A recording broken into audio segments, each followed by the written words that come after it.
Halo, selamat sore teman-teman trader Bitcoin. Gimana kabarnya kalian hari ini? Semoga kalian semua sehat ya. Perkenalkan, saya Bimar Pradana yang akan nemenin kalian di segmen mapping dan analisis market Bitcoin untuk 1 minggu ke depan ya. Sekilas info aja ya, saya udah punya sertifikat wakil penasehat berjangka dari Bapepti dan ini sertifikatnya bisa kalian lihat di layar. Pengalaman trading saya sendiri sudah sekitar 15 tahun, berawal dari trading forex di tahun 2010.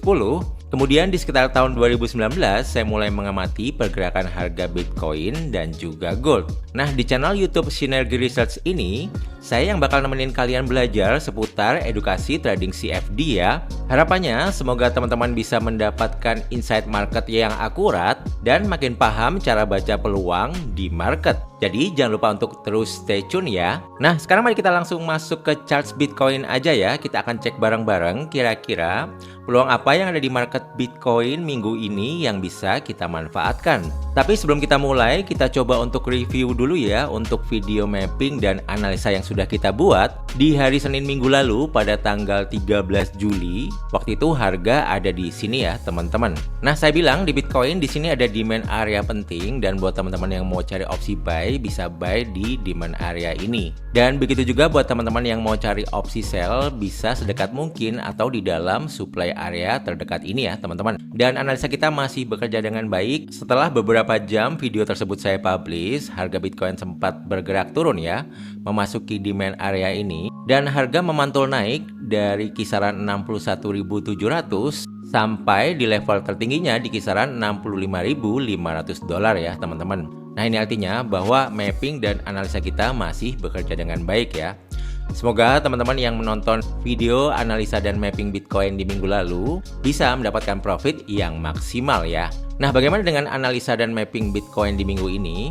Oke teman-teman, jadi kita mulai dulu untuk analisa dan mapping Bitcoin dari time frame weekly dulu ya teman-teman. Di sini bisa teman-teman lihat di time frame weekly untuk struktur market Bitcoin ini arahnya masih bearish ya teman-teman, dan belum ada terbentuknya struktur market naik ya teman-teman. Dan bisa kita lihat di time frame weekly ini kenaikan harga Bitcoin dari kisaran low di 57.800 sampai ke atas ini di kisaran 65.700-an ya.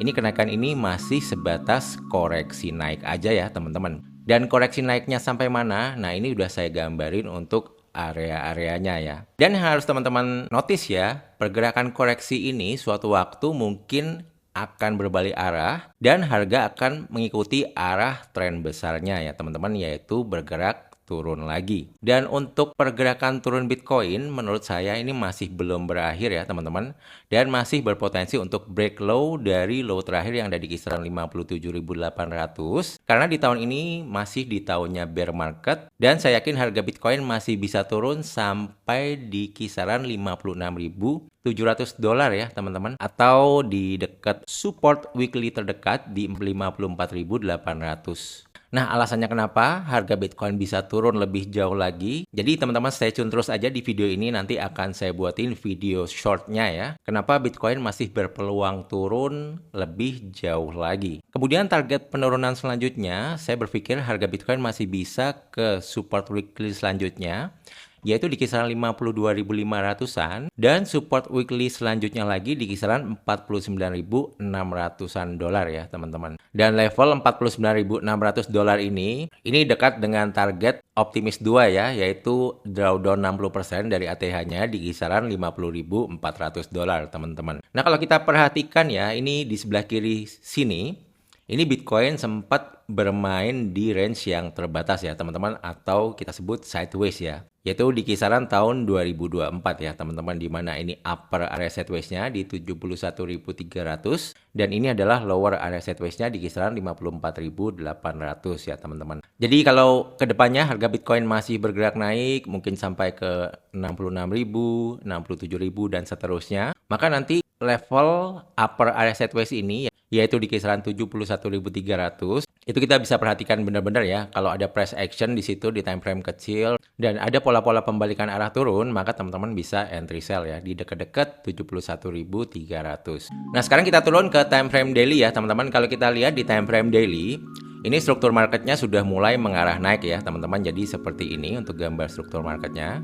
ya. Nah, ini ya membentuk higher high dan juga higher low ya, teman-teman. Dan di sini belum terlihat ada pembentukan struktur market bearish ya, teman-teman. Tapi di sini bisa kita perhatikan dari high yang ada di sini 65.600. Ini kan harga sempat bergerak low ke sini ya, 62.400-an. Dan kemudian harga bergerak naik lagi ke sini, high yang ada di sini 65.000. Dan saat ini candlenya sedang bergerak turun ya, teman-teman. Dan kalau misalnya low yang ada di sini 62.400 itu di break low ya, maka ini struktur marketnya di time frame daily sudah mengarah turun ya, teman-teman. Jadi level support yang ada di sini 62.500 ini bisa kita sebut krusial ya. Kenapa? Karena ini yang bisa merubah arah tren di time frame daily naik berubah menjadi turun ya. Nah, nanti kalau misalnya arah trennya sudah berubah menjadi turun di time frame daily, artinya ketika harga bergerak naik lagi ya, ini bisa kita asumsikan hanya sekedar koreksi ya. Nah, nanti koreksinya sampai mana kita bisa mencari opsi sell dengan asumsi harga akan melanjutkan pergerakan turunnya lagi ya, teman-teman. Nah, jadi level support di kisaran 62.450 dolar ini saya tandain ya, teman-teman. Nah, buat teman-teman yang mau cari peluang entry buy ya, yang paling dekat itu tentunya teman-teman bisa buy di dekat-dekat area support sini 62.450 dolar. Kemudian yang harus teman-teman perhatikan adalah demand area di bawahnya lagi ya, teman-teman. Nah, sekarang saya turun lagi ya, teman-teman, ke time frame H4 ya. Kalau kita lihat di time frame H4 di sini ada area sideways di time frame H4, kemudian dia break ke atas, naik.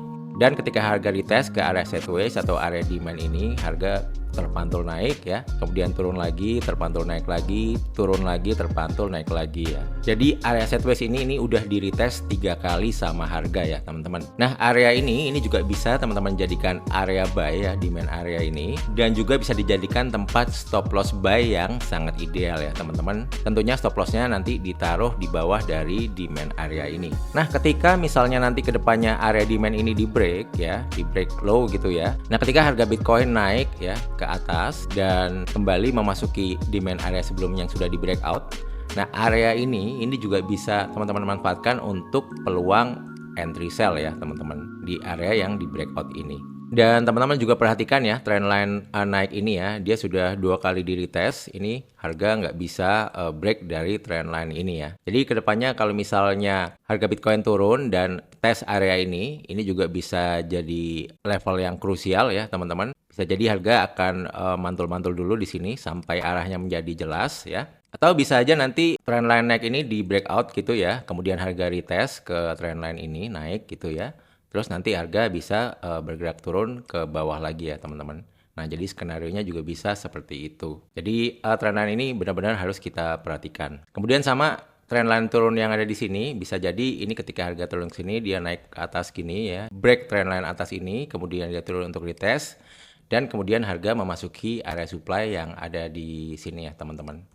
Nah, itu juga bisa seperti itu skenarionya. Dan kalau saya pribadi ya, karena tahun 2026 ini masih tahunnya bear market dan kemungkinan besar harga masih bisa break low dari level support terdekat di 57.800 ini, maka saya tetap akan mencari peluang entry sell ya, teman-teman. Jadi ketika misalnya harga Bitcoin nanti naik ya, memasuki area supply ini, saya mau cari sell ya. Karena supply area ini juga berdekatan dengan Fibonacci 38,2%.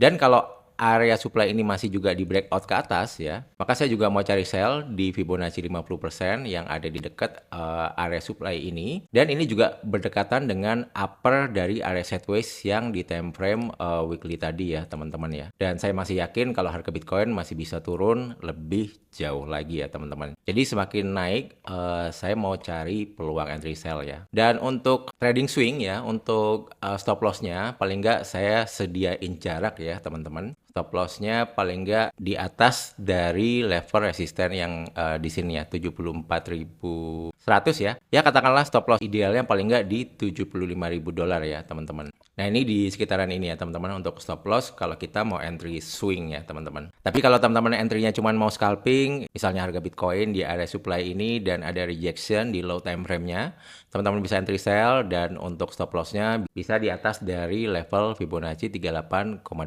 ini ya. Dan kalau misalnya nanti ini kena stop loss dan harga masih berlanjut naik ke area supply ini, teman-teman bisa sell lagi ya di area supply atasnya lagi ya. Itu buat teman-teman yang tradingnya scalping atau intraday ya. Nah, sekarang kita kembali lagi ya teman-teman ke time frame weekly ya. Jadi kenaikan harga ini cuman koreksi ya, nggak tahu koreksinya sampai mana. Katakanlah koreksinya berakhir sampai sini dan harga kembali break low lagi ya, membentuk struktur market turun lagi. Maka saya akan mencari peluang entry buy paling dekat di kisaran ini ya teman-teman, 56.700 dolar atau di support 54.800 dolar ya. Dan misalnya harga Bitcoin masih turun, saya mau averaging buy juga di area support ini 52.500 dan averaging yang terakhir di kisaran ini ya 49.677 dolar ya teman-teman. Jadi ini saya bisa asumsikan area bottom Bitcoin ya, dan harga mungkin akan sideways dulu di sini sampai ke bull market berikutnya ya teman-teman, di mana harga Bitcoin akan lanjut bergerak naik lebih jauh lagi ya.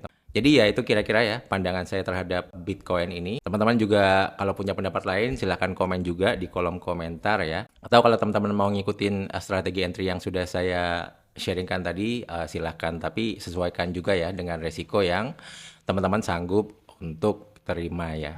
Oke teman-teman, jadi sampai di sini dulu aja ya untuk video analisa dan mapping Bitcoin untuk 1 minggu ke depan. Semoga apa yang saya sharingkan bisa bermanfaat dan bisa memberikan insight buat teman-teman semua yang sedang trading di Bitcoin ini. Yang terakhir jangan lupa untuk like, komen, dan subscribe channel ini. Sampai jumpa di videoku yang lain ya. See you, bye bye guys. Thank you.